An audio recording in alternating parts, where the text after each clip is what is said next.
Thank you very much. Let me begin by thanking my gracious host, Dr. Dukas, for inviting me down and his department. Let me also begin by asking the audience where you are coming from. So how many of you are clinicians, by show of hands? Okay. Those with white coats, are you guys? Yeah. We are physicians, but observers. Okay, great. Okay. How many of you are familiar, when I say the word pay for performance in medicine, how many of you say, oh, I know what that is, that's an issue? Okay, about half the audience. Great. All right. So what I'm going to do for some of you is going to feel like you know a little bit of this, but I'm going to start from the beginning for all of you. So clearly pay for performance in medicine is a highly controversial issue, which is how I get a lot of business as a researcher in pay for performance.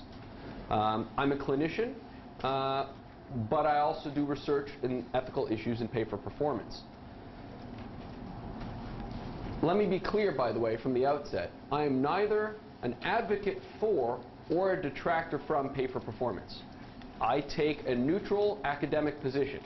And that's important because I've gotten many offers to speak either on behalf of, to push a program, or to testify before Congress against pay for performance on behalf of other organizations. So it's important that you know from the outset, I really take a middle ground when I speak on this. What do I want you to know by the end?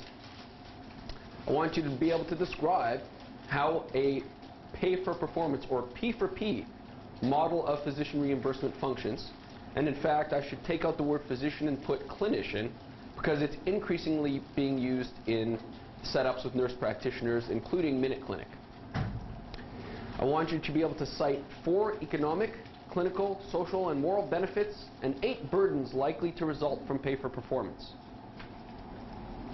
And then, along the way, this ought to be an evidence-based summary of the benefits and burdens. In other words, I include the word likely here for a very particular purpose. We could hypothesize all day about all the things that might happen. I have to be very selective based on the evidence about what we really think has a legitimate chance of happening, right? We've seen this in all sorts of areas of bioethics where we were very worried about things that never came to pass. So let's start. What's P for P?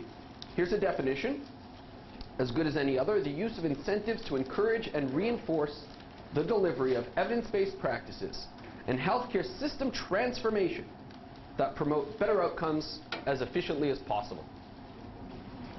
All right, now, what does that mean?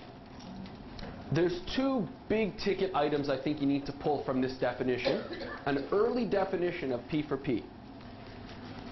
Number 1, this is about improving clinical outcomes. But number 2, it's also about efficiency. So they snuck in cost savings here, because that is part of the idea.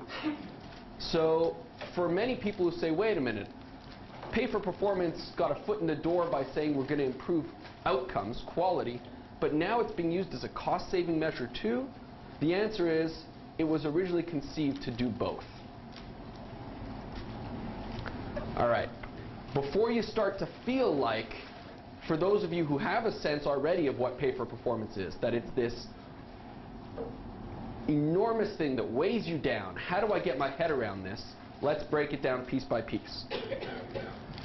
So what is it? Third-party payers or health systems award periodic bonuses, financial bonuses, to clinicians and/or practices that reach particular quality goals.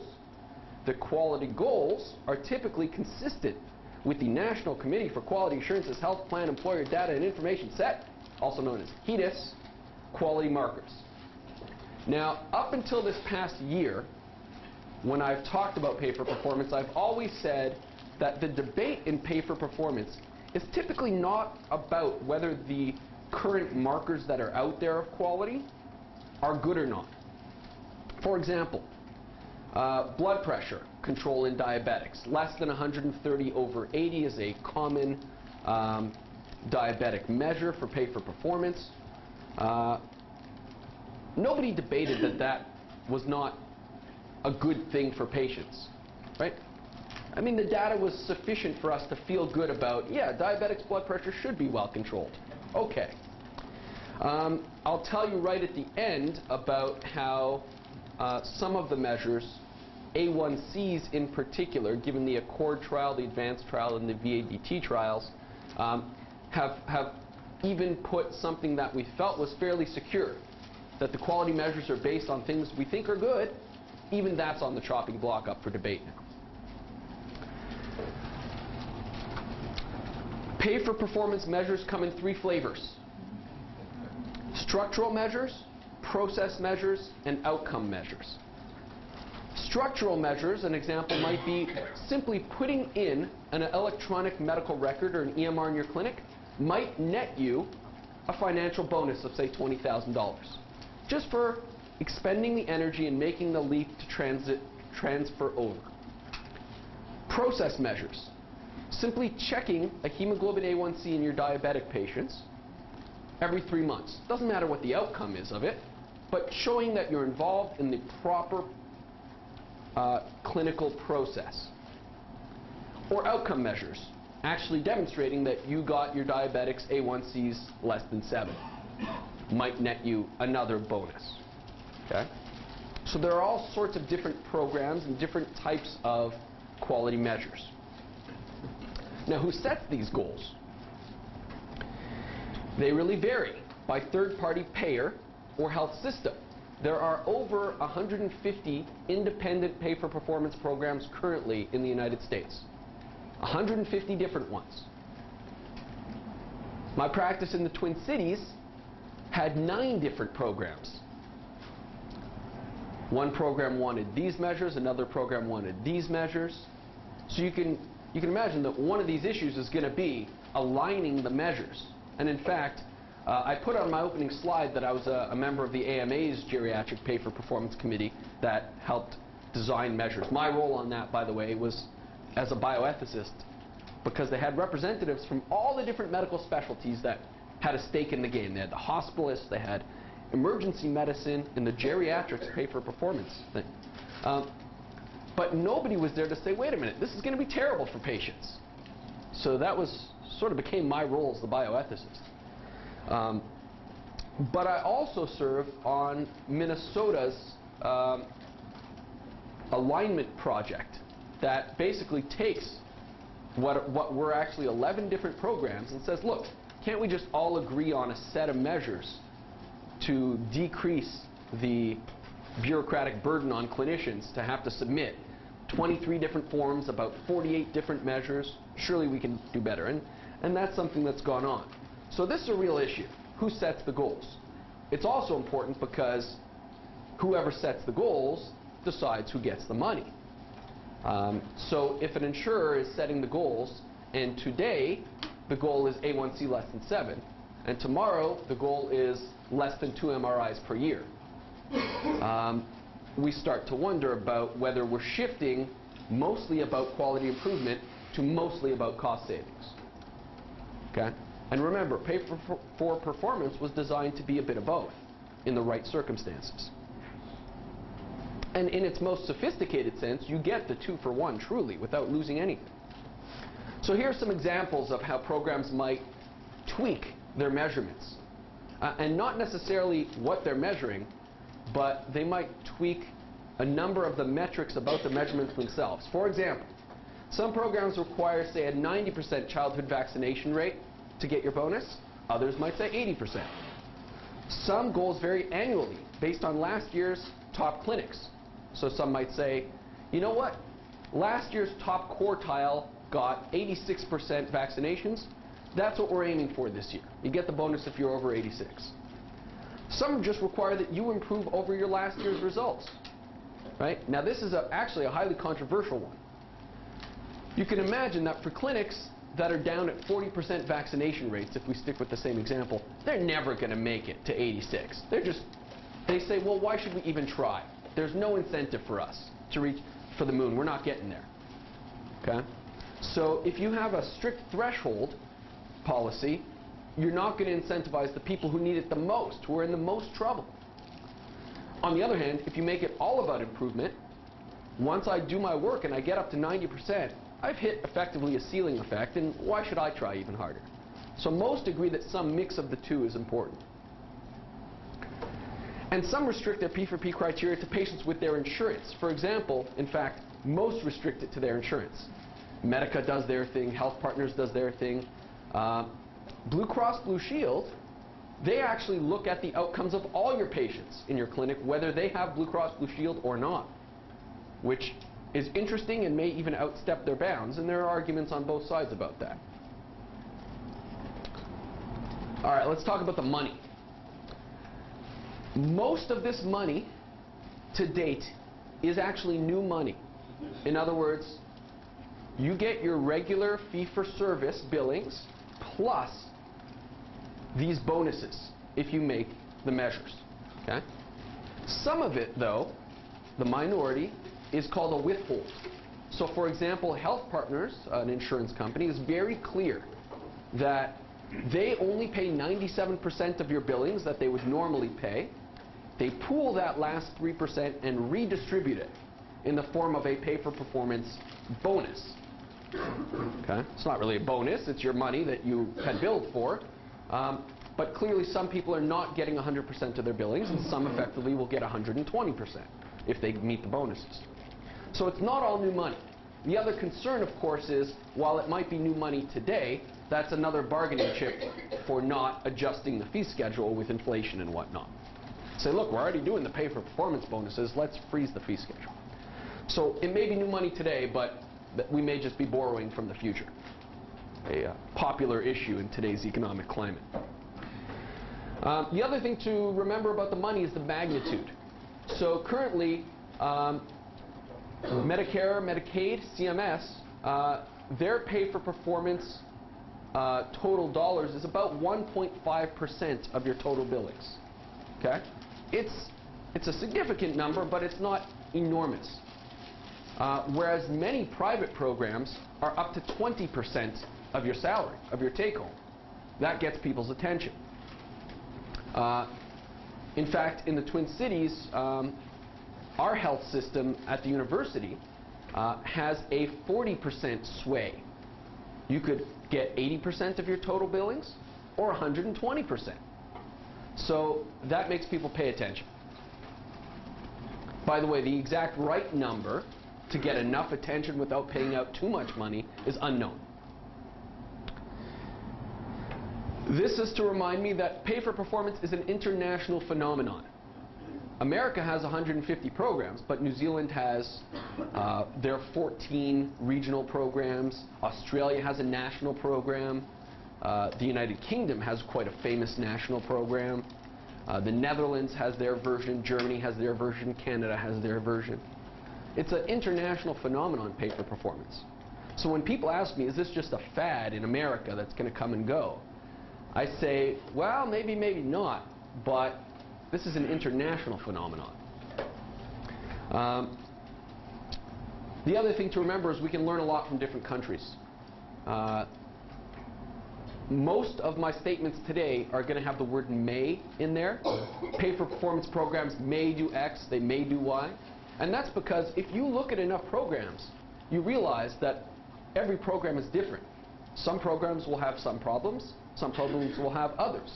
I don't believe there's a single problem with pay-for-performance that any given program hasn't solved. But no program has solved all the problems. All right, what's the rationale behind pay-for-performance? Step one, here's the first premise. Physicians change practice patterns in response to substantial changes in methods of reimbursement. All right, here's a premise not really up for debate.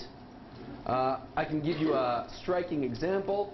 Right, in the 80s when hospitals switched the way they paid, when insurers switched the way they paid hospitals from every CAT scan you do we'll reimburse you for this patient with pneumonia who's been admitted, every day they stay we'll give you more money. They switched that formula to we'll give you a lump sum. Community-acquired pneumonia, here's $3,000. They spend 2 days or 20. If they get 1 CAT scan or 10. And overnight, the average length of stay halved. All of a sudden, people with pneumonia didn't need to stay an average of 4.5 days. They needed to stay 2 days. Nothing changed medically overnight in the 80s. These people were equally sick. There was no virulent strain of anything. There was a change in how doctors got paid. Now, notice the subtle difference here. It's not actually how the doctors got paid that changed, right? For those of you who are aware, when you round in the hospital, you get paid for every day you round. The hospital, though, doesn't get paid extra here under the DRG system. So what's important to realize is this is not about greedy doctors. Okay? It's not what this is about. This is about creating a culture where by the time I became a clinician running my service, how long does someone need to stay with pneumonia? Well, when they look that sick, that's when they can go home.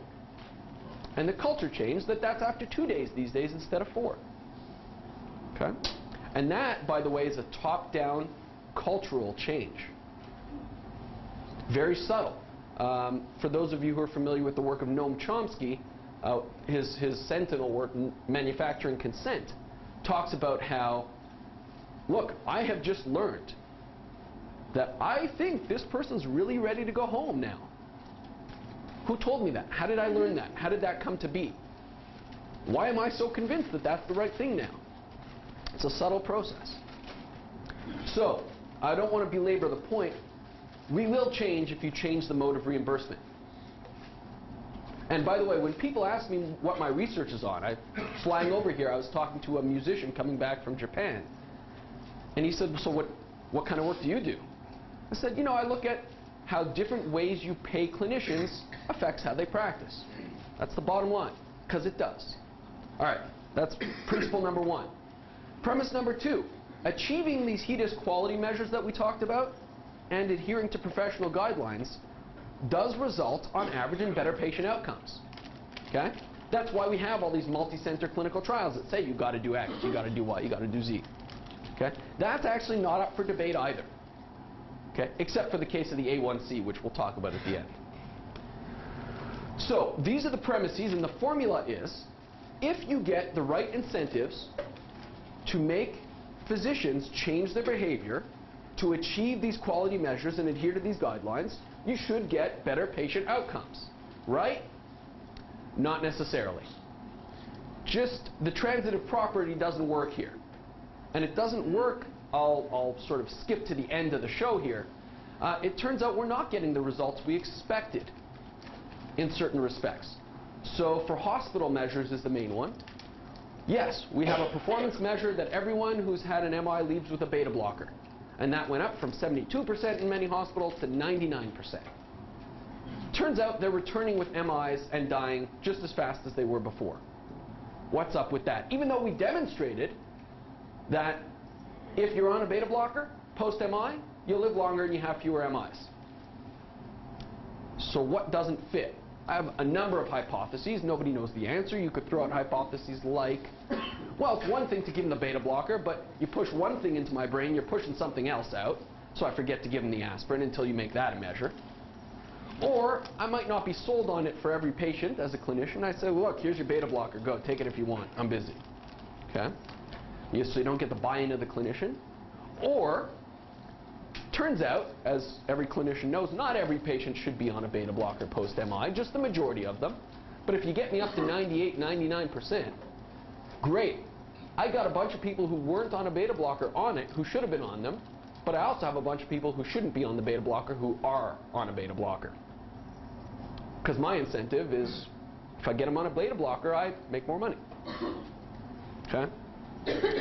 That's the rationale. Now, obviously, every definition has interpretations. Here is the and by the way, I give this sort of talk all over the country, and the more experienced the clinician, the angrier they are about pay for performance. My residents, I did a study with my residents. They were happy about pay for performance because they said, look, you're always telling us what to do anyway. Here's just another thing you're telling us what to do. What's the difference? But experienced clinicians say, no one's told me what to do in 30 years. Now someone's telling me what to do? So there's a number of interpretations about what pay for performance is and where it's going. Keep these in mind as you hear the rest of the talk. The charitable interpretation. P4P reimburses physicians for providing quality care and finances quality improvement innovations. And you'll see why shortly. There's the skeptical interpretation. P4P enables third-party payers to control costs by bribing physicians to follow prescribed practice patterns. Feels like a bribe. And the taking it too personally interpretation. Do they really think that the existing moral and social incentives for providing excellent care are insufficient? That financial incentives will succeed where my professional character failed? That's what it feels like sometimes. That you don't think I'm working hard enough, you're going to dangle $10 in front of me and now I'm going to do the right thing? That's not what clinicians are saying. That's not what is driving this. I will point out, as we're coming to the meat of the talk about the benefits and burdens of P4P, where this is actually a mistake in thought. All right, here it is. Objective 2. What are the 4 economic, clinical, social, and moral benefits and burdens likely to result from P4P? What's good and what's bad? And I include all these different areas because they touch on many different areas of study. And as just a plug for bioethics, bioethics is truly an interdisciplinary field, which is why you have to be a broad thinker. Fortunately, my background was in philosophy before I was in medicine. And I see this as about thinking. And I learn from all different fields.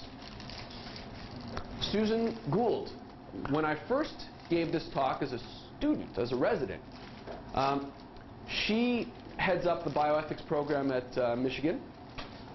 And she gave me this advice. All forms of physician reimbursement, whether it be fee-for-service, capitation, or salary, have benefits and burdens to patients, physicians, third-party payers, and society. P4P is just the new kid on the block. If I had to sell you fee-for-service, that would be a hard sell. The discussion would go something like this.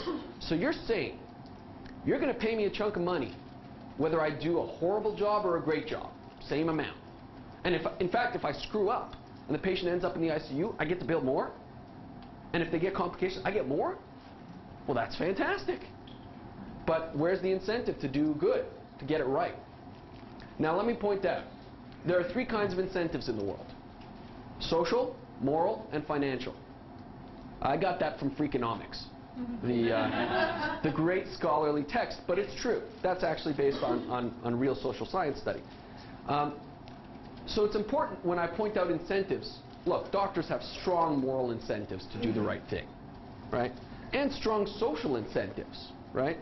I mean, when people look at the psyche and persona of clinicians, it's very important how you look to your colleagues. But now we're talking about aligning the financial incentive. And the ideal thing, when you get 2 out of 3 is when you get conflict. So a lot of the burdens I'm going to tell you about are about you just getting 2 out of 3. What we want is 3 out of 3, and you'll see that in some of the benefits. So what's good? P4P finances quality improvement projects. Okay? So what does that look like? Under P4P, it doesn't matter how you get to the quality criteria. It doesn't matter if you saw the patient once or twice, did it over the phone, did it over the internet, actually had a counseling session. It doesn't matter how you get the results, but it's the results that matter. So unprofitable enterprises under fee-for-service, which is the dominant payment system in the United States, become valuable through P4P bonuses. Investing in support staff is now an investment and not money you're throwing away just because you wanted to do the right thing. Implementing an EMR. Patient education. It's not just because it's the right thing to do now, it should also get you money. And developing a therapeutic relationship. Family doctors know the literature that says that developing a therapeutic relationship is one of the greatest guarantors of better outcomes. 50% of every prescription you write never gets filled at the pharmacy. 50%. That doesn't mean 50% aren't taken correctly and people misuse their medicine. It means it never even got picked up at the pharmacy. Okay? McGill University in Montreal has a center for, used to be called the Center for Patient Compliance, now Adherence. But the idea is there's a real science to whether patients trust you or not, whether you've communicated appropriately so that they're going to take their meds. Do they agree with this plan or not? Do you need to modify the plan? That's real work. It takes time and energy. And the idea is that pay for performance is supposed to reward you for that. Historically, a very undervalued aspect of medicine. I had a social worker from California when I gave this talk in DC say, P for P saved my job. I said, tell me more about that. He said, well, you know, in my clinic, times were tough as they are now, and they were trimming the fat, and look, I didn't bring in clinical revenue, I was fat. But then P for P came along and said, you know what, we're getting a bonus if we reach these measures. And a lot of the measures relied on patients playing ball, following up, going to their follow-up appointments, going to their specialty appointments, going through with their therapy. You know, who's really good at making sure our patients don't get lost? Oh, our social worker. So they kept her on with the hope that she would contribute to getting this bonus, and that would effectively pay for her salary. And it more than paid for her salary. She stayed on. Patients got better care. The health system saved money. The clinic got extra money. Everyone was happy. Sounds perfect, right? Well, we'll see. P for P aligns the goals of clinical care with payment, right? So like I told you, quantity ought not be the only determinant of reimbursement, which is how fee-for-service works. The more you do, the more you get paid. A resident of mine tells me he's did a couple years of surgical internship in different programs, and he tells me he's seen clinics where no patient leaves without about a $3,000 bill. They walk in for a cold, well, let's stress test you, because we could stress test you here. So we get a cardiac stress test, because you're old enough, and you haven't been DEXA scanned, have you? The guidelines on that are broad enough that you could pretty much DEXA scan anyone, if they're old enough. So nobody left without a $3,000 workup. Was it better for the patient? I'm not so sure. But I do know that they did a lot of stuff. P for P derives some of the benefits of capitation. Capitation really fell out of favor in the last 20 years for a number of reasons. Capitation being lump sum payments to take care of a patient for the year. Okay? So this idea of just getting the results, regardless of how you do it, is a capitation idea. And so we get some of the benefits of that with P for P. Of course, we get some of the baggage as well. We'll see that. P for P encourages more standardized care. And you'll see here I reference the famous Institute of Medicine Crossing the Quality Chasm study of 2001, where they pointed out that an inordinate number of patients are not getting the recommended care. Okay? And why is that? And there are a number of reasons, which I won't go into. But part of it is that P for P incentivizes docs to close that chasm between the care patients ought to be receiving and the care they actually are.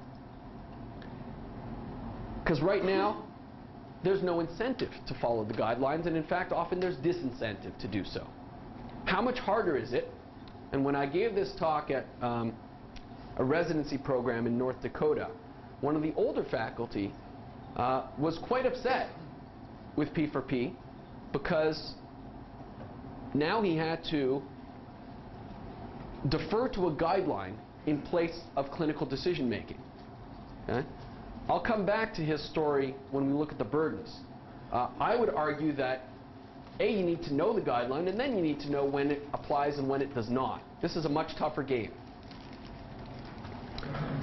So P for P provides a financial incentive to close this chasm. And finally, look, healthier patients can be cared for more cheaply and are more productive. Adam Smith knew this in the 18th century. Most European countries adopted this concept, and in fact that was the basis for universal coverage. I do a lot of, in fact, this reminds me, I'll perhaps in the question period get to the Obama-Biden healthcare plan and how P4P fits into that, because I do a fair bit of policy analysis. And every developed nation has a system of universal coverage plus a second tier that you could buy more healthcare. The two outliers are the United States, that doesn't have universal coverage for everyone, and Canada, where by and large you can't buy extra. That's changing a lot. But we're the two outliers, the US and Canada. Because everyone else has accepted this premise. There was a study done in Minnesota, the School of Public Health, that showed that it is actually cheaper to give every Minnesotan health care than the way we're doing it now. I mean, what happens to someone who doesn't have health care and their kid, family for the kid gets asthma, gets hospitalized, intubated, ICU?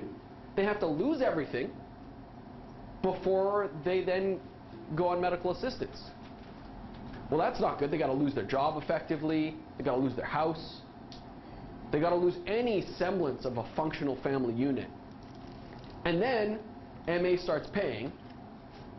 And by the way, they were getting care anyway. That wasn't care that came out of the ether. Someone was paying for that, right? In fact, it's insured folks that were paying for that ultimately.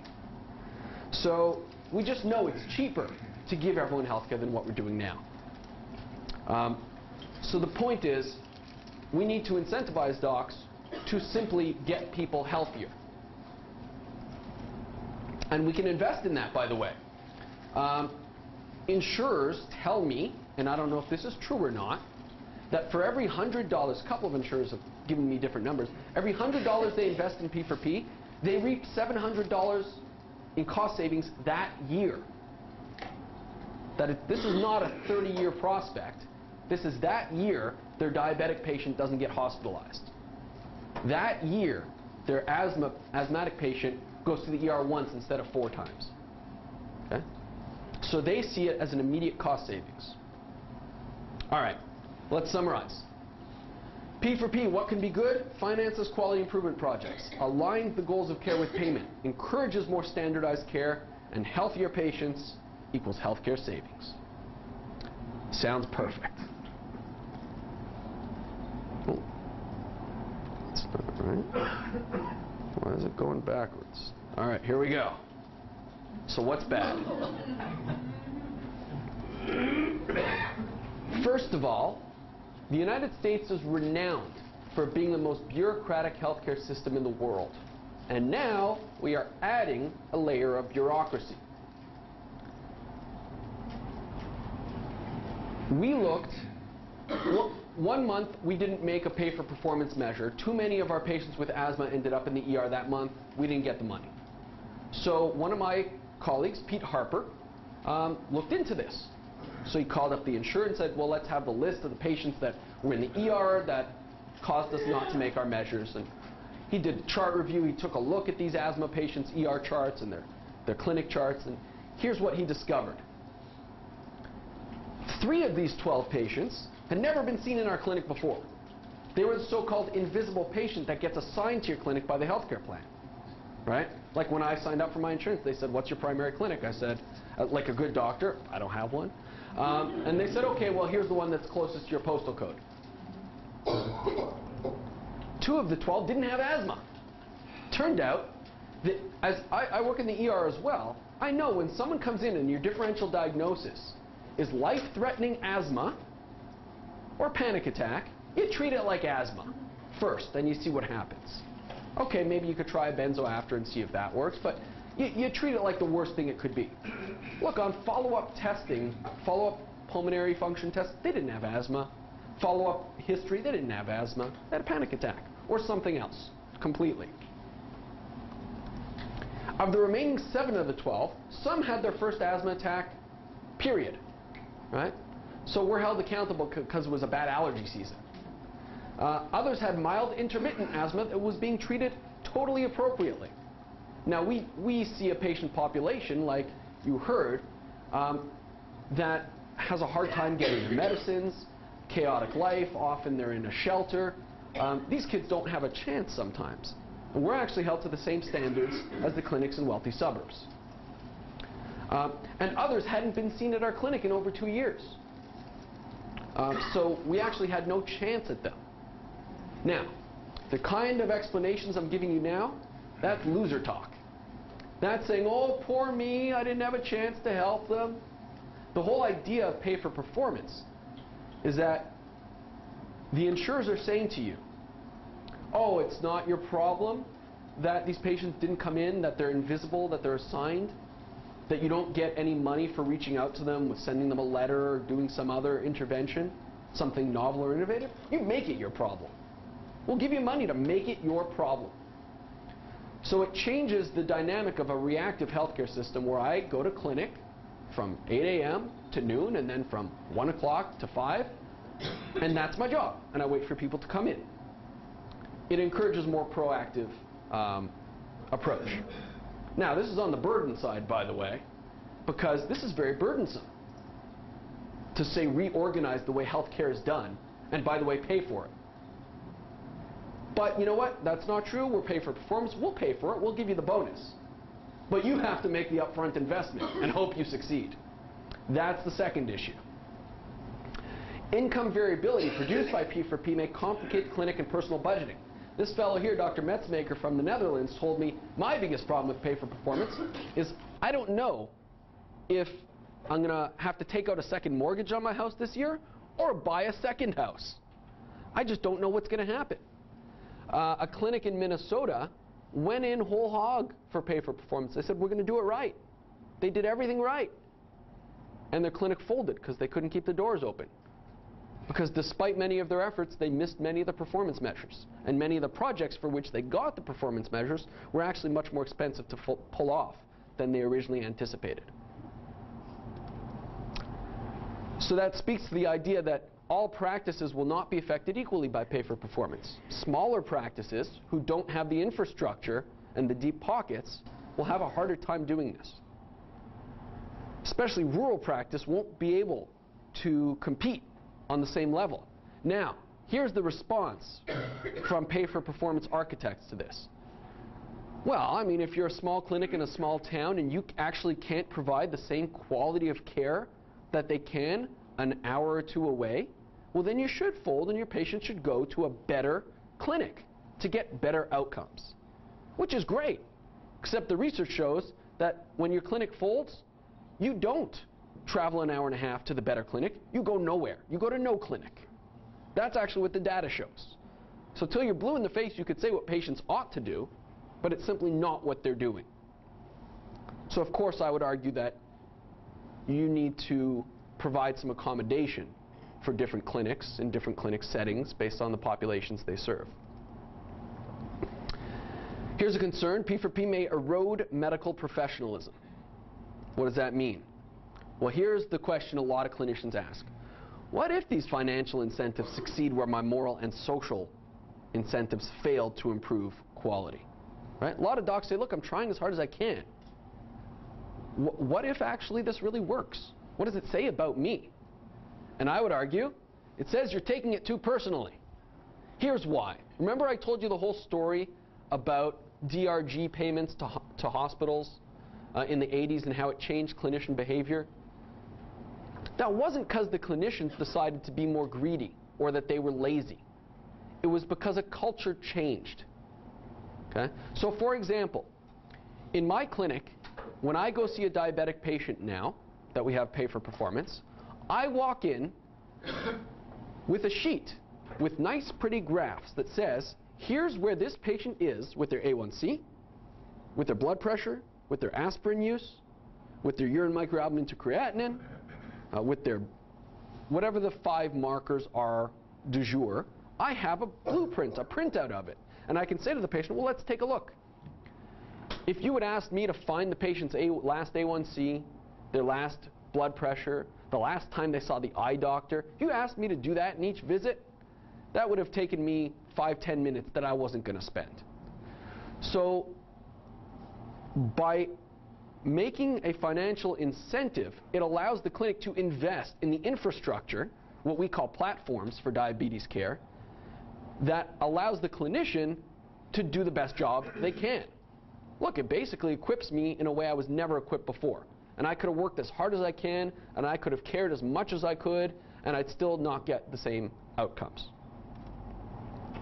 Here's another concern about professionalism. We know that medical students' choice of specialty correlates with their debt load.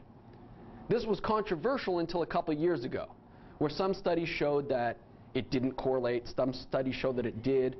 The thinking now is once you get over about $200,000 of debt, which many, if not most, medical students are at right now in most institutions, that's when specialty choice becomes impacted by debt load. So for example, you have a $300,000 debt, you're afraid to go into a primary care specialty. You need to go into urology and make more money. And that's nothing bad about urology. Medical students are very practical, and they're going to look and say, how am I going to pay the bills? So I'd love to go into family medicine, but it doesn't pay well enough. Okay? So we know that there's this mindset already. Okay? So I asked a student the other day, the student being quite keen to know that I was involved in pay for performance, so why do we check an A1C every 3 months? And the student said, well, it's a pay for performance measure, right? I said, no, it's so we eventually don't have to cut off this person's foot. That's why. Because if we track the A1C, we know if it's getting better or worse. If it's getting worse, we intervene quicker, and we don't cut off their foot. That's why. Now, I was nice about it because they were nice. But the point is, are we raising a generation of clinicians who simply do what they get paid for, and they get paid for what they do? And medicine as a profession is explicitly not about that. And of course, the big concern is this a slippery slope of self-regulation. In other words, right now most people agree, okay, these are reasonable performance measures that this insurance company is putting out. But who's to say they can't bait and switch? In fact, there's nothing to say they can't do that, and that they can't say, oh, you know what? We used to reimburse you based on the average A1C of your patients. Now we reimburse you based on the average cost we incur. Now, that sounds a little bit crazy that you'd get basically a kickback for being cheap with your patients. That's the concern we had with capitation. But that's what's happening. And there have been lawsuits about that in Massachusetts, where doctors basically sued the insurers because the insurers were ranking them and adjusting their copays. You get a worse ranking, your patients have to pay $50 to see you instead of 10, based on, quote, quality and efficiency. All right, what was quality efficiency? Frankly, it was how much you billed compared to the average specialist in that field. And if you were more expensive to them, third tier. And by the way, a buddy of mine who's an allergist was third tier in Minnesota. When he talked to the insurance company about that, he said, third tier on quality and efficiency, I can demonstrate I got pretty good quality. I have the numbers because I've been having a quantitative approach to quality improvement all my life. Want to see my numbers? They said, you know what, to be honest, you're just a third more expensive than the average allergist on our payroll. So you're third tier, but don't worry, you're in good company. The University of Minnesota's third tier, Mayo's third tier, don't worry. But the lawsuit in Massachusetts, the conclusion of it was not that they can't rate you, rank you, tier you, pay you differentially based on how expensive you are. That wasn't the conclusion. They can do that. But they can't advertise to patients that this is a quality issue. They can't mislead patients that you're third tier based on quality and efficiency. They have to say third tier based on you're more expensive than other people to the insurance company. And that was the ruling, and that's what they do now. And so since I've been involved in this, most of the measures for pay for performance started off as underuse measures. An underuse measure means you're not getting enough A1Cs. You're not measuring this frequently enough. You're not prescribing the beta blocker enough. You're not doing enough things, which you can imagine, once you start doing those things, that's more expensive to the insurance company, all right? But again, they said, well, look, if the patients get healthier, we reap the rewards sevenfold immediately. Okay. But the trend I'm seeing in performance measures is that they're switching from underuse measures to overuse measures. You got too many MRIs, too many CAT scans, too much of this, too much of that. That's a worrisome trend. And there's nothing to stop insurers from making any performance measure they like until they get sued and have to change it a little bit. Altered physician-patient relationship. So what does that mean? You can imagine, how happy am I going to be when you refuse to get the A1C? Right? Or if I get measured on whether you saw the eye doctor as a diabetic, you just don't go after the third time I've referred you. Okay? What kind of stern discussion is there going to be the next time you come in? And will you come in at all? Will this backfire? When you come in for a headache, I'm not going to say, yeah, I know you got a headache, but what about your A1C? I don't get paid for your headache control. I get paid for your A1C. And frankly, how am I going to objectively give you the risks and benefits of a colonoscopy when I get 50 bucks if you get one and I lose 50 bucks if you don't? That sure doesn't sound like conflict of interest free talk to me. Now, let me remind you again. Here's a theme. All systems of reimbursement have benefits and burdens, right? Right now, it turns out when I send someone to my lab, I make money off the lab fee, right? If I tell them to follow up in 2 weeks instead of 2 months, I get a follow-up visit, and I can bill them for that. So fee-for-service has conflicts of interest built into it as well. Every system does. By the way, what gets you out of these conflicts of interest? Professionalism. The idea that, you know what? I'm not going to game the system. I'm going to be legitimate because I'm a professional. Because I have a stronger moral incentive to do the right thing and a strong social incentive to act like a professional that outweighs the smaller financial incentive that I might have to live with. Okay? So that strain is when 2 out of 3 get met. And right now, medicine's been going along meeting 2 out of the 3. Hippocrates started that. The origins, and I'm not going to get into debates about euthanasia, but the origins of the famous, you're not going to give a poison to anyone, right? That was so that physicians wouldn't act as assassins. Because prior to that point, they did. If I wanted to kill my rival, who I knew went to you, I'd say, you know what, next time John comes in for his medicine, give him some poison. Here's 200 bucks to do it. And the physician would poison the next guy and walk away with 200 bucks. Because the financial incentive was stronger than there was no social incentive at the time, because the norm was that you could do that. And the moral incentive had not been established until Hippocrates wrote it down and said, we kind of shouldn't be assassins. Look, it seems obvious now, but this is when you look back hundreds of years, how professions develop. So are we at a point where I need to remind people that we shouldn't be assassins? All right. May discourage clinical judgment. This is the one that irks a lot of docs, right? I should decide. And the answer is yes, you should. So this is a real problem. Because remember, let's get past the first level argument of, well, I shouldn't have to follow a guideline. No, you shouldn't. You need to know the guideline. The game is tougher now. You've got to elevate your game. You need to know the appropriate guidelines, know which guidelines countervail which other guidelines, know which are more important than others, know the patient's individual circumstances, and decide if and when the guidelines do or do not apply. Sound easy, right? But that's the new game. Okay? So let's get past that. Assume we all agree that that's what you need to be doing. And I'm happy to debate the other part. So what happens when a patient doesn't fit into a guideline? Pretty much, I have not come across an American pay-for-performance program, apart from Medicare and Medicaid's, that allows for exceptions. So what does that mean? That means your moral incentive to do the right thing has to outweigh your financial incentive. It means, and by the way, it has to also often outweigh your social incentive. So a new trend is publishing clinician data publicly, right? And they make it seem like the higher number in this category is simply better. Hospitals, right? The Hospital Compare Project, a national project, big bucks about this, right? Big PR issue. How often do you prescribe the beta blocker post-MI?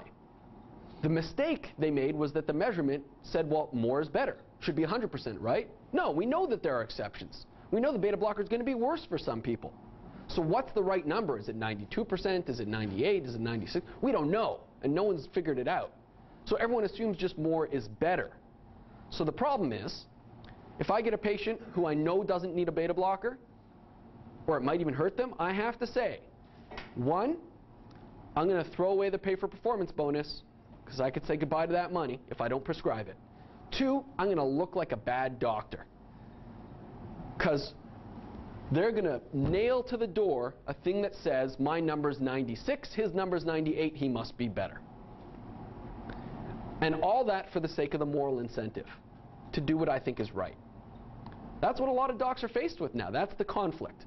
That is an unacceptable conflict.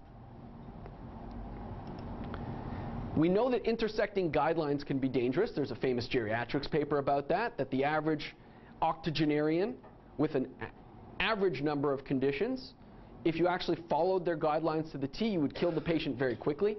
They'd be seeing 2 doctors a week. They'd be getting 26 tests a month. They would be in trouble. And again, when faced with exceptional patients, clinicians must have the moral fortitude to exercise clinical judgment despite P for P. That's a problem. Sicker patients may get worse care. We know that sicker patients have more limited access when clinicians are rewarded for healthier patients under P for P. A researcher named Shen did a very elegant study where we had a control group who didn't have P for P. We had a experimental group who started off without P for P, and then a P for P program came in, and it turned out the sicker people simply couldn't get in very much. However, they designed the system. It was an inpatient system. There are special programs for diabetics with A1Cs close to the goal, the so-called low-hanging fruit, but rarely anything for the diabetics who are most at risk, those with A1Cs greater than 10, greater than 14. Because you say to yourself, well, what's the point? This lady's schizophrenic and her A1C is greater than 14. I'm going to go for the low-hanging fruit. This is not a high-yield patient. It's a bad investment, this person. That's not okay talk. By the way, I did encounter a program in Arizona that does exactly that. You get paid incrementally more for the sicker patients. And again, we know that those are the patients who really need it, the sickest ones. May increase healthcare disparities. That's a popular topic these days, disparities. So how does that work? Well, we know that rural, minority, and poor patients all have, on average, worse outcomes, just demographically for a number of reasons having to do with their determinants of health. Well, these are bad investments, right? Why would I take these patients? So clinics serving a higher proportion of these patients will be financially disadvantaged. The great medical journal, Medical Economics, did an informal survey, and basically a number of doctors endorsed the idea. About a quarter of all doctors they surveyed endorsed the idea that, you know what, if I had a patient who just wasn't playing ball and was non-compliant and I was losing money on pay for performance because of it, I'd fire them. A quarter of doctors would do that. And those who would actually continue to take them on, their clinic might fold, like that great clinic in Minnesota that tried to do it right. Finally, may slow the integration of new evidence. Major diabetes trial halted after deaths. This was MSNBC. The ACCORD trial, how many of you are familiar with the ACCORD trial? One cardiologist in the back, I guess. It was a study that basically tried to show in one of its arms that more tightly controlled A1Cs in diabetics, if you got the average A1C to about 6.5, we've always thought that that would get better outcomes as compared to getting the average A1C to, say, 7.5 or 8. Okay? And it turned out, and here's a very precise conclusion, diabetic patients with cardiovascular risk factors over and above just having diabetes died more often as a result of therapeutic strategies that targeted A1Cs closer to 6.5 as compared to those that targeted A1Cs closer to 7.5 or 8. Now, it just so happens that most A1C P for P measures pick less than 7 as their measure. So here we have a new, large, 78-center trial that showed, at least casted doubt on this being the best strategy to get a better outcome. Following that, in the wake, in fact, New England Journal published a study, the same issue, they published something called the ADVANCE trial, similar outcome. The Veterans Affairs study, the VADT, similar results. So here we have a entrenched P for P guideline that is now at least highly questionable when you consider the new evidence. This is about a year old. What has happened to P for P programs since? By and large, nothing. They kept their less than 7 measure. Now, a charitable interpretation would be, well, you know, they looked at the evidence, they thought it over, and they decided less than 7 is still the best thing to do. But in practice, the answer is they're not equipped to change their measures that quick. I know that. That's why. The American Association of Endocrinologists said, you know what, yeah, we should probably be aiming for closer to 7.5 or 8 in that subset of patients. But the performance measures haven't changed because practically speaking, there's no mechanism to do that in a timely fashion. So, let's summarize. Quality data collection, burdensome to collect, an extra layer of bureaucracy. Upfront investments, large and risky. It may erode medical professionalism, alter the physician-patient relationship, discourage clinical judgment. Sicker patients may get worse care, may increase healthcare disparities, may slow integration of new evidence. Crappy deal. So we've seen some potentially really good things it can do and some potentially really bad things. In the last 2 minutes, let me augment the evidence I've given you with a little more of what we know. Over the past 3 years, there's been an explosion of data demonstrating the intermediate level success of P for P programs. What do I mean by that? I mean that if you have a P for P program that says, we'll give you money to meet these 5 intermediate level markers of good care for diabetes, lower their blood pressure, lower their A1C, etc., doctors will do it. And the average number of patients in Minnesota who had met all 5 of their big D5 criteria 2 years ago was about 5%. Now it's 28%. We made enormous inroads. So we can get better at the intermediate level markers. The problem is, well, we'll get to the problem, but in addition, we know public reporting of data appears to have an additive effect on improvements in outcomes. So remember I said your name associated with your average A1C for your patients could be nailed to the door. It's sort of on the internet. In my state, there's something called the Minnesota Community Measurement Project, where they put it out there for everyone to see how you scored compared to the other clinics. That actually appears to have a significant additive effect in prompting clinicians and clinics to do better. But here's the downside. The thing we really care about, less people dying, fewer people returning with repeat MIs, that data is not as hopeful as one would want. It showed minimal, if any, benefit in large national studies of 146 or so hospitals that had P for P as compared to others. Now, one thing it did do is showed that it raised the bar for every hospital. Hospitals that were participating in P for P got better. Hospitals that were not got better, but they got equally better. And that may just be a sign of the times that safety and quality improvement is on everyone's mind. Finally, there remains little data addressing the potential adverse effects that I told you about. It's a much harder study to do. We just don't know some of these things. So, keep in mind, P for P in the US is heterogeneous. We have one national program, many state programs, and even more individual insurer programs. So there's no single statement about P for P that can be true about all programs. We know that P for P can improve intermediate level outcomes. It's unclear whether that actually matters. Remember, I told you that chain may be disrupted. We know that if we get you to change behavior and get these intermediate level markers, we know that intermediate level markers result in better outcomes, but we don't know whether if I pay you to change your behavior to reach intermediate level outcomes, we'll get better endpoints. We don't know that yet. And in fact, the hospital trials suggest maybe it doesn't work like that. What I want to point out is that it's not that all studies are equally poor in terms of the outcomes. Some studies show a big difference. Some studies show no difference. Some studies show they did even worse. What we don't know is the circumstances under which P4P works well and the circumstances under which it doesn't work and it works poorly.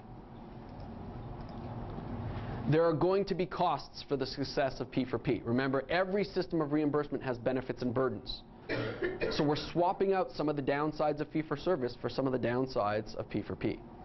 And hopefully we're getting a net gain. And again, demonstrating the adverse effects of P4P is very difficult and harder than demonstrating the positive effects. So stay tuned, a lot's going to change. So I hope you know how P4P works. I hope you have an appreciation that there are some very good things it can bring and some very bad things it can bring. And I hope you have a sense for where we are with the evidence and how that's an ongoing battle that we're trying to figure out. So I'll take questions now. Thank you. First, thank you.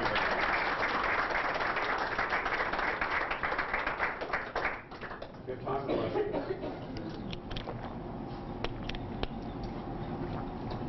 I'll start with one having to do with patient refusal, informed refusal. In terms of the notion that if a patient says, okay, I understand that you want to measure this, whatever the this is, could be a woman saying, I refuse to get a mammogram when that's being measured, that there's not a way to allow for a patient to have an informed refusal, that they understand that there's this possible benefit, they respectfully decline, and that it would not be then taken from you as a non-performance of this test because the patient has legitimately refused it for whatever reason they have competently refused. Right. So the question has to do with whether a system should be able to accommodate informed refusal, right? Declining a mammogram. That makes sense, and the doctor shouldn't be penalized for having given good informed consent, and the patient says, oh yeah, great, you informed me so well, doctor, I don't feel I need this, given my patient preferences, my life circumstances, right? Medicare and Medicaid, CMS, has 3 exceptions they build in. They build in an exception based on the patient preference. They build in an exception based on clinical circumstances, so the doc can say, you know what, this 50-year-old man with pancreatic cancer doesn't need a screening colonoscopy right now. And they build in system exceptions. So, you know what, we're going to do Hemocult cards or Flex SIGs instead of a colonoscopy because the nearest colonoscopy spot's 3 hours away. Okay? So CMS builds this in, very, very appropriately, I would add. Many programs do not. Right. Now, it would be easy for me to say, on one level, well, they're just wrong, these other programs. You need exceptions, period. But one principle I've learned from studying this is that you have to strike a balance between the complexity of the system and the unfairness of the system. I can make a system that's so fair that no one will complain. I can have an auditor assigned to every clinician. By the way, the auditor's got to be another clinician to figure out if what they did seems appropriate and right and say that's a good exception, that's not a good exception, let's have a conference to discuss this exception. That's what it would take to get it really fair and right. Of course, that's going to cost more than the system is even worth. So for this system to be viable, you have to accept some trade-offs, some less fair for a more standard system. Also, systems often build in a normal rate that one would expect patients to refuse or decline or whatever. So that's why they say 90% vaccination rate. They say we're not aiming for 100, just 90. We know some parents don't want vaccines, their circumstances, blah, blah, blah. Of course, I would argue such patients do not distribute themselves randomly, right? As someone who treats a lot of patients, for example, I'll give you a negative and a positive. A buddy of mine in Pinon, Arizona treats the Navajo Nation, not big vaccination people. Now, you could argue we need a public health movement, but as an individual clinician, he can't be held accountable for the culture of the Navajo Nation, right? So whereas many of us might get a 10% refusal rate, he's getting a 100% refusal rate or a 90% refusal rate. That's a pretty uphill battle to expect him to fight. I, on the other hand, see mostly Somali refugees. And whereas I get really dinged on their blood pressure because they don't like to take their medicines regularly, it's preventative health care is a foreign concept in traditional Somali culture. I get a free ride when it comes to smoking because none of them smoke. And as you know, with diabetics, smoking is often the hardest measure to get, right? So maybe I'm getting overcompensated for my diabetic for my Somali factor, right? So it's going to be very complicated to make this fair. So that's a balance to be struck. Another question. Yes, right up front. You just touched on it. That's true with almost any patient population. Dr. A is going to have a different patient population than Dr. B. Maybe it's not as dramatic as Somali and Navajo, but when you say there's somebody who doesn't need one of those performance measures, they might be 10% of one doctor's population, they could be 25% of another doctor's population, over which they have no control. Right. And indeed, the doctor with the lower percent is going to be encouraged to do the wrong thing just to match the other fellow. Correct. And so, and that's true with everything you're doing there. It's an average assumption of homogeneity in patient population. Right. So the question and comment points out that even if it's not as dramatic as Navajo versus Somali, every doctor in every clinic has a different mix of patients, and this group, by random variation, is going to be worse on their blood pressure. This group is going to be worse on their aspirin. I mean, you're going to get random variations. A 10% refusal rate is not distributed equally. Now, here's how Britain deals with this. Britain allows for exception reporting. Okay? I should be politically correct. The United Kingdom allows for exception reporting. And there was great concern that clinicians were going to abuse this. And anyone who didn't meet the measure, they'd say, well, it was an exception. Right? So by definition, I'm 100% on everything all the time. So a recent paper, just this past year, came out looking at the rates of exception reporting. And in fact, the rates of exception reporting were at about 0 to 2% for almost all the clinics, with about 5 clinics in the entire United Kingdom being great outliers. Some got up to 26%. In fact, it wasn't 0 to 2%, it was more like 1 to 2%, with some getting up to 26% and some reporting 0. 5 clinics only in all of the United Kingdom. And you know what? You can take a look at those 5 clinics. That's not overly burdensome to say, okay, well, let's see what happened here. Is it a Navajo Nation issue? Or is it an abuse issue and these people are gaming the system? But everyone expected a high level of gaming. And the physicians in the United Kingdom actually showed a high level of professionalism by not gaming the system. You could game fee-for-service. You could game you could game any system. So there is a fair bit of this that we're going to have to trust the clinicians. And I think the system should build in that trust. The United Kingdom system showed us that, at least for physicians and clinicians in the United Kingdom, that trust has been earned. I think we deserve the same shot in the United States. Yes? I have a comment. You have to have a lot of faith that the guidelines are correct. And just this past week, there was a nice article in JAMA. Yes. Looking at all the cardiology guidelines and pointing out how poor the evidence is in this evidence-based medicine. So I think that undermines the whole pay for performance project. And I would recommend to all of you a book called Worried Sick by a rheumatologist named Norton Adler from UNC. Have you already talked about that? Who talks a lot of, who's very skeptical about our all the guidelines that have been set out. Many, most of these drug studies are done by people who are being paid by the companies that take the drug, support the research, and then, yes, our LDL should all be less than 70.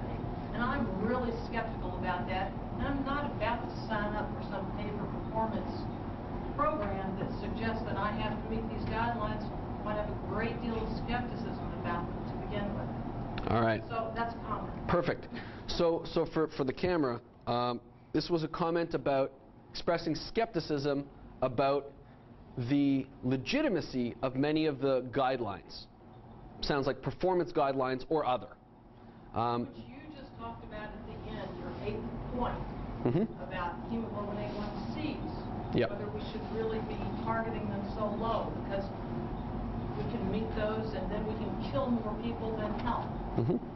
So the concern is that the guidelines, A, might be inaccurate, and even worse, there may be sinister forces behind why they're inaccurate. And in fact, one version of this talk has a couple of slides demonstrating which pharmaceutical corporations gain what, depending on what the guidelines are. It's a financial reality. So here's what I would say about that. Number one, it is healthy I share a skeptical interpretation. But I think we have to balance that with at least the notion that there may be good guidelines out there. I'm not saying all guidelines are good. I'm not even saying that there's one good guideline. But I think you have to entertain the possibility that there are good guidelines. And if you entertain that possibility, you have to also entertain the possibility that if I follow those good guidelines more often, appropriately, more of my patients will live. And studies have demonstrated that following good guidelines in certain circumstances make people live longer. Now, I fully take on the challenge as a great and appropriate criticism that this all starts with making sure we got the right evidence, the right guidelines, and that we keep checks and balances on who develops the guidelines, how they're developed, whose interests they serve. So I take that as a very appropriate concern, and I second it. Can I just interject Yep. one thing real quick? As we're coming toward the close of our question-answer period, you all have a speaker assessment form, so while we're doing this, if you don't have one, we can go into. But if you could please just give us some feedback and also any written comments, and then lastly, recommendations for future speakers. If you know people who are outside of Louisville who you'd like to bring here, that's why the Gates Foundation is just so generous to go ahead and allow us to have this speaker series of speakers as well as topics. So any kind of feedback is good feedback for us right now. I'll let you go to them. Any other questions? Sure. Sir, in the back. Just one question. Are there any ramifications for firing patients? I know that I'm a part of family medicine, and in our clinic, we get a lot of patients that private clinicians have fired for either non-adherence or paid seeking or whatnot. So, Interesting. is there any way to, if you're going to accept a patient who's already been fired, to maybe get a buy on something else? Sure. So the question is there any ramification for firing patients, and on the other hand, is there any benefit for taking on patients that have been fired? If you fire someone in a legal fashion, and I won't get into that, the answer is no. There's no punishment right now, either from pay for performance or otherwise. As far as benefit for taking on such patients, the answer in general in the United States is no. Under fee-for-service, you effectively get more customers, and that's a good thing for your clinic if you need more. But as we know, often someone who's bounced from clinic to clinic may not turn out to be a good financial investment, pay for performance or otherwise. Now, Canada has addressed this, and New Zealand has addressed this. Two different ways. Canada says, you know what? You get a $75 right off the bat new patient bonus. You take on a new patient, boom, $75. Enjoy. Okay? New Zealand says you get bonuses for case finding. So here we say someone hasn't had a pap smear in 5 years and they've signed up for your clinic. Well, you did poorly on their pap smears. New Zealand says they haven't had a pap smear in 5 years and you do it, you get a bigger bonus for case finding than if they'd had a pap smear last year and you're just doing it again this year. So patients who have a history of non-adherence represent slightly higher financial risks in New Zealand, but they also represent larger potential gains. Yes? beginning of the talk, you mentioned the current Obama administration pay for performance. Would you want to comment on that? Sure. Sure. I'm glad you mentioned that. So, questions about the Obama administration, the Obama-Biden plan, and where pay for performance fits into that. It fits in a couple places. Number one, if you go to the Obama website, and I actually recommend it. It's a very user-friendly, great website. And by the way, at this point, I'll make a plug. The American, basically the Organization of Department Heads in Family Medicine, ADFM I think it is, commissioned me to put together a pay-for-performance website that will be online in about a week or two. So it's a huge reservoir of pay-for-performance information, much of which I designed after the Obama-Biden website for their health plan. So number one, they specifically mention not pay for performance, because I think a lot of clinicians, that's now a highly politicized word. By the way, 54% of clinicians, when surveyed on the East Coast, do support pay for performance, whereas only 23% support any sort of physician rating, public ranking, anything like that. But they do mention quality improvement funding based on outcomes. So that's code talk for outcome-based pay for performance. And they also are big on medical homes. And what I didn't mention is the next generation of pay for performance will come in the form of what's called bundled payments, or Prometheus payments, or Geisinger payments, where it's, or mini capitation, where you will actually get a lump sum to take care of this patient's diabetes for the year. That lump sum will double if you meet the performance measures. It'll half if you don't. So it's a combination of a bundled capitated payment around a specific condition together with a performance measurement. And you'll only qualify for that if you're a medical home and this patient's assigned to you. So that's part and parcel of what is on the future of medical homes. So when people talk medical homes, that's coming with pay for performance. And when he says outcomes, and that's pay for performance too. So this is in their plan. And let me take this opportunity to point out, any concerns you have about pay for performance should go away when you think of the general concept of a quantitative approach to quality improvement, a data-driven approach to quality improvement. The idea that you can't get better at anything unless you measure it and then do better. That you should leave with as, oh, that's a good thing, right? In the 19th century, Pierre Louis came up with the same idea, a French physician. Said, you know, we're bloodletting everyone, and everyone knows bloodletting's good for pneumonia and whatnot, but I'm actually going to check. So I'm going to count how much I bloodlet of which patients and see. And it turned out, as you can imagine, the death rate was exactly proportional to how much you let blood. More people died, the more blood you took out. So he published this study, and the community said, well, you can't apply something as simple as counting and tracking to the complexity of the variation of all the different patients and presentations. He did the first randomized controlled trial, or the first trial of any kind, to apply statistics, what he called his simple method of counting. If you go back and read the history, every argument that I put forth now, in general, was put to Pierre Louis at the time. He said, this is impossible, we can't account for all the complexity. This just goes to show that you can't apply statistics to medicine. That was their conclusion. Really, it took 20 years before people thought, well, you know what, maybe Louis had something there with counting and then improving because we can measure it. That shouldn't go away, even if you hate pay for performance.